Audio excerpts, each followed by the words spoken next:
पले करनी चाहो बातो पल अब ही जरूरी सुन ले हाथ नहीं के घोपल ऊपर बातो पले करनी चाहो बातो पल अब ही जरूरी सुन ले हाथ नहीं के घोपल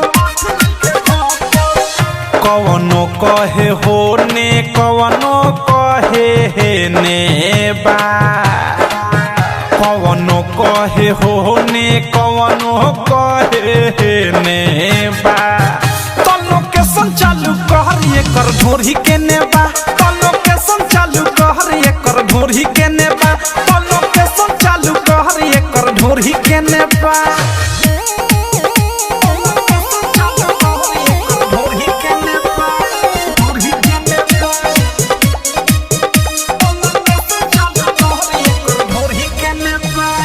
मालविया टंची तबिया पोलाई ऊपर से नीचे ले बाटे गेलाई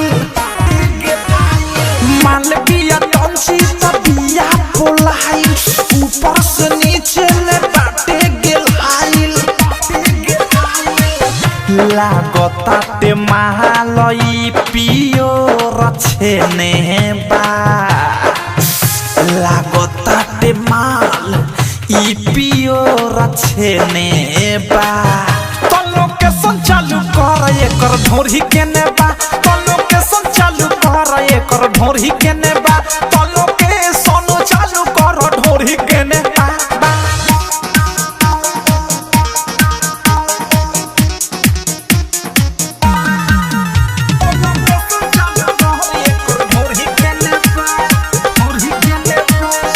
आवतिया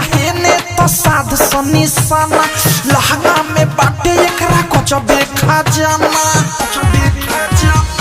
अवधि से राइटर थारू साध निशाना अनुराग मिसाइल बाटे कचबे खजाना रसदार चीज देख आइल एने बा रसदार चीज देख आइल एने बा तो लोकेशन चालू कर एकर ढोरी के नेबा तो लोकेशन चालू कर एकर ढोरी के नेबा तो लोकेशन चालू कर ढोरी के नेबा। आरसीएम म्यूजिक न्यू ऐप अभी डाउनलोड कीजिए हमारे गूगल प्ले स्टोर से और पाए भोजपुरी लोकगीतों का एक से बढ़कर एक ऑडियो वीडियो सॉन्ग बिल्कुल मुफ्त।